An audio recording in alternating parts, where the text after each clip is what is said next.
अस्सलाम वालेकुम। आज की वीडियो में हम करेंगे एक्सरसाइज 2.1 जो कि 9th क्लास की मैथमेटिक्स है, उसकी एक्सरसाइज है ये। और इससे जो पिछली एक्सरसाइजेज हैं वो मैं अपनी पिछली वीडियोस में सॉल्व कर चुकी हूँ। 1.1 से लेके 1.6 तक वो मैं सारी सॉल्व कर चुकी हूँ। तो जी अगर आपको वो सब पसंद आई हो तो मेरा चैनल सब्सक्राइब कर दीजिए और बेल आइकन को जरूर प्रेस कीजिएगा ताकि आपको न्यू आने वाली वीडियोस के बारे में पता चल सके।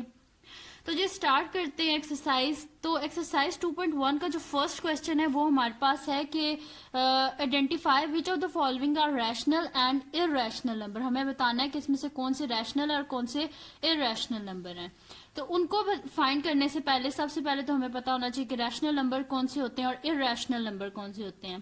तो जो रैशनल नंबर की डेफिनेशन है हमारे पास कि all numbers of the form p by q where p q are integers and q is not equals to 0 are called rational number. यानी कि जो रैशनल नंबर होते हैं ना हमारे पास ये क्या होते हैं, हमारे पास फ्रैक्शन की फॉर्म में होते हैं, यानी कि p बाय q की फॉर्म में होते हैं और उसका जो डिनोमिनेटर है यानी कि q जो है वो हमारे पास नॉट इक्वल्स टू 0 आना चाहिए। वो इस वजह से क्योंकि जब भी डिनोमिनेटर में 0 आ जाता है तो वो क्या बन जाता है, हमारे पास अनडिफाइंड हो जाता है। ठीक है, तो जो रैशनल नंबर होते हैं बेसिकली क्या होते हैं, p बाय q की फॉर्म में और q जो होता है वो नॉट इक्वल्स टू 0 होना चाहिए।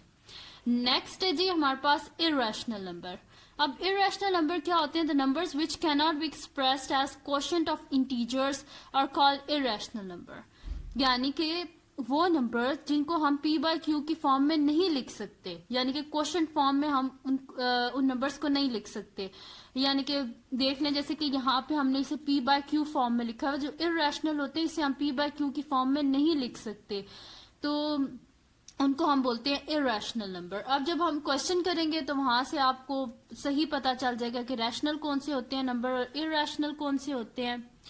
तो जी क्वेश्चन अब हमारे पास वही है कि identify rational and irrational number. तो मैंने इसके बीच में से कुछ पार्ट्स ले लिए हैं, इन्हीं से आपको पता चल जाएगा कि रैशनल कौन से होते हैं और इरैशनल नंबर कौन से होते हैं। तो जी सबसे फर्स्ट क्वेश्चन है हमारे पास अंडर रूट 3। तो अंडर रूट 3 को अगर हम फाइंड करें तो वैसे तो आप मैनुअली भी फाइंड कर सकते हैं, लेकिन अगर कैलकुलेटर से फाइंड करें तो अंडर रूट 3 जब हम लिखते हैं तो हमारे पास कुछ इस तरह आंसर आता है कि 1.73205 एंड सो ऑन, यानी कि ये आगे जाता जा रहा है। ठीक है, यानी कि खत्म नहीं हो रहा। अब जब ये नंबर खत्म नहीं हो रहा यानी कि फाइनाइट नहीं है, हम इसे जब ये फाइनाइट है ही नहीं और हम फिर इसे किस तरह लिख सकते हैं फ्रैक्शन की फॉर्म में। वो ऐसे होते हैं कुछ नंबर, एक तो ये तो हम इसको बोलते हैं टर्मिनेटिंग फ्रैक्शंस, एक होती है टर्मिनेटिंग और एक होती है नॉन टर्मिनेटिंग। ये नॉन टर्मिनेटिंग फ्रैक्शन है, लेकिन नॉन टर्मिनेटिंग फ्रैक्शन में भी दो टाइप्स होती हैं। एक होती है कि जो हमारे पास लाइक टर्म्स होती हैं, यानी कि एक ही नंबर बार बार रिपीट होता जा रहा हो, तो उस तरह होते हैं। लेकिन बेसिकली अगर इन शॉर्ट अगर कहा जाए तो ये नॉन टर्मिनेटिंग फ्रैक्शन है, यानी कि सॉरी नॉन टर्मिनेटिंग हमारे पास ये डेसिमल्स हैं। ठीक है, क्योंकि ये देखें कहीं पर खत्म नहीं हो रहे, सो ऑन आगे जाए जा रहे हैं, यानी कि इनका कोई फाइनाइट सोल्यूशन नहीं होता। तो जिसका फाइनाइट सोल्यूशन नहीं है उसको हम फ्रैक्शन की फॉर्म में नहीं लिख सकते, यानी कि हम इसे p बाय q की फॉर्म में नहीं लिख सकते। तो ये क्या हमारे पास इरैशनल, तो हम इधर लिख देंगे कि हेंस इट इज इरैशनल। ठीक है जी, फर्स्ट हो गया जी हमारे पास इरैशनल। अब हम लोग करते हैं नेक्स्ट क्वेश्चन। नेक्स्ट क्वेश्चन जी हमारे पास है 1/6। तो हमने क्या लिखा था कि जो हमारे पास रैशनल नंबर जो थे उनकी जो डेफिनेशन थी हमारे पास उसमें क्या था कि जो नंबर हमारे पास p बाय q की फॉर्म में हो, ये देखें ना p बाय q की फॉर्म में हो और q नॉट इक्वल्स टू 0 होना चाहिए। तो देखें और p और q दोनों इंटीजर्स होने चाहिए। तो अगर इसको आप देखें तो p यानी कि जो 1 है ये भी हमारे पास एक इंटीजर है, पॉजिटिव इंटीजर, और 6 है ये भी हमारे पास पॉजिटिव इंटीजर, और डिनोमिनेटर में हमारे पास 0 नहीं है, हमारे पास 6 है, एक इंटीजर है, यानी कि ये हमारे पास क्या है, रैशनल नंबर।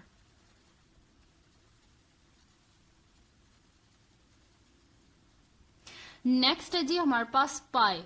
तो पाई की अगर आप वैल्यू फाइंड करें कैलकुलेटर से, वैसे तो हम लोग जो यूजुअली होते हैं उसे इन शॉर्ट कर देते हैं। हमारे पास हम उसे लिख देते हैं कि वो हमारे पास 3.14 है, जबकि असल में पाई की वैल्यू 3.14 नहीं है। पाई की वैल्यू अभी तक अनडिफाइंड है, यानी कि पूरी हमें कंप्लीटली तौर पे नहीं पता कि पाई की वैल्यू क्या है। तो पाई की वैल्यू अगर लिखा जाए तो वो ये होती है हमारे पास 3.141592 एंड सो ऑन। ठीक है, यानी कि ये हमारे पास फाइनाइट नहीं है, ये सो ऑन है, कंटिन्यूस है, यानी कि ये हमारे पास क्या नॉन टर्मिनेटिंग फ्रैक्शन है। और नॉन टर्मिनेटिंग फ्रैक्शन है, और इसको हम लोग क्या कर सकते हैं, नॉन टर्मिनेटिंग हमारे पास डेसिमल्स है। ठीक है, तो हम लोग क्या कर सकते हैं, इसको फ्रैक्शन की फॉर्म में नहीं लिख सकते। अगर आप देखें तो 141592 एंड सो ऑन, आगे काफी सारे डिजिट्स आते जाएंगे कंटिन्यूसली, यानी कि स्टॉप नहीं होंगे। तो ये हमारे पास क्या हो जाएगा फिर, इररेशनल।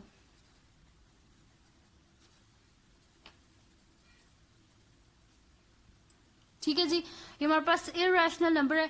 अब आपको जहन में एक ये भी आ रहा होगा कि यहाँ पे अंडर रूट 3 लिखा हुआ है, तो अंडर रूट की जितनी भी वैल्यूज हैं वो सारी हमारे पास इररेशनल होती होंगी। तो नहीं, सारी इररेशनल नहीं होती। वैसे ये तो क्वेश्चंस थे वो मैंने ले लिया। अगर क्वेश्चन के बगैर भी अगर आप देखें तो जो अंडर रूट 4 होता है, ये हमारे पास अगर इसको आगे हम सिंप्लीफाई करें तो अंडर रूट 2 का स्क्वायर हो जाएगा हमारे पास। ठीक है, स्क्वायर इससे कैंसिल आउट हो गया, दिस इंप्लाइज हमारे पास आंसर क्या आ गया, 2 आ गया।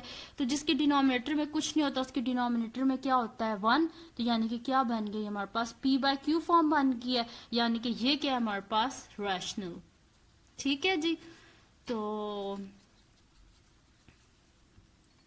एक होती है हमारे पास टर्मिनेटिंग होती है फ्रैक्शंस, और एक होती है हमारे पास नॉन टर्मिनेटिंग। ठीक है, डेसिमल्स भी होते हैं, टर्मिनेटिंग डेसिमल्स भी होते हैं, टर्मिनेटिंग फ्रैक्शंस भी होती हैं।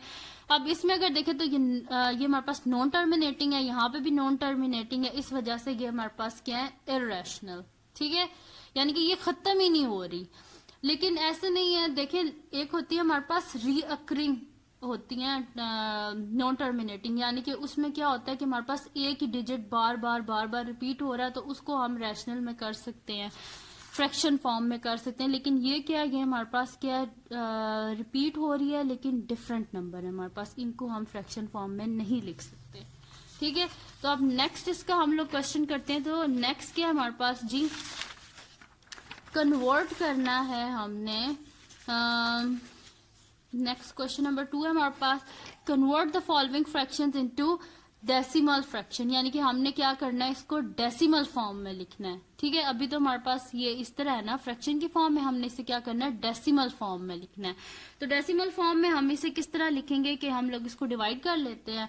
ऐसे तो कैलकुलेटर से कर ले, लेकिन चलें कोई बात नहीं, यहाँ पे हम लोग क्या कर लेते हैं, इसको डिवाइड कर लेते हैं। तो अंदर न्यूमरेटर अंदर आ जाएगा, डिनोमिनेटर बाहर आ जाएगा। तो सिंपल है वैसे कि 8 7 हमारे पास क्या होते हैं, 56। यहाँ से 1 सब्ट्रैक्ट हुआ, यहाँ से 1 आ गया हमारे पास। तो 1 तो 8 के टेबल में जाता नहीं है, जैसे पॉइंट लगाएंगे यहाँ पे 0 आ गया।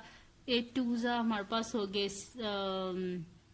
8 1 यहाँ पे हमारे पास हो जाएंगे 8। यहाँ से 2 हमारे पास जब सब्ट्रैक्ट किया तो हमारे पास 2 आ गया।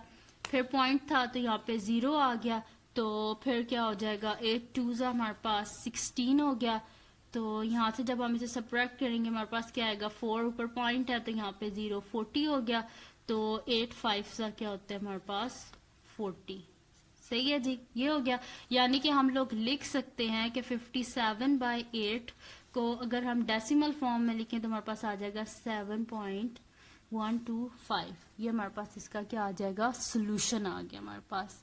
ठीक है जी, तो ये सारे इसके अगले जितने भी पार्ट्स थे सारे इसी तरह के थे, तो आप इनको सॉल्व कर लीजिएगा। बस सिंपल आपने डिवाइड करना है, उसे डेसिमल फॉर्म में लिखना है आपने। ठीक है जी, नेक्स्ट है जी हमारे पास question, which of the following statement are true and false, यानी कि हमने बताना है कि कौन सी ऐसी हमारे पास स्टेटमेंट है जो कि हमारे पास क्या है, ट्रू है, और कौन सी हमारे पास फॉल्स है। ठीक है, तो अब अगर देखें तो 2/3 इज एन इरेशनल नंबर, यानी कि 2/3 जो है वो हमारे पास क्या है, इरेशनल नंबर है, यानी कि इसका कोई डेफिनेट आंसर नहीं है। तो आप डिवाइड कर लेते हैं हम लोग जल्दी से इसको। तो 2 डिवाइडेड बाय 3, तो जी ये इसका आंसर हमारे पास आता है 0.66666, जो पहले मैंने आपको बात बताई थी ना, लेकिन इसका आंसर क्या आ रहा है हमारे पास, 0.66666।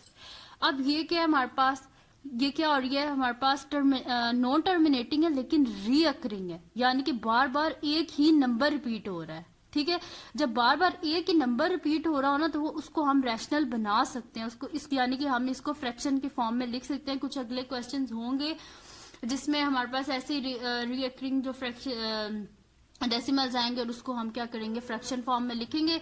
तो हिंस ये हमारे पास क्या है, ये फिर हमारे पास जो है फॉल्स है, क्योंकि ये हमारे पास रैशनल नंबर है, इसको हम रैशनल बना सकते हैं। तो हम इधर लिख सकते हैं कि ये स्टेटमेंट के हमारे पास फॉल्स है।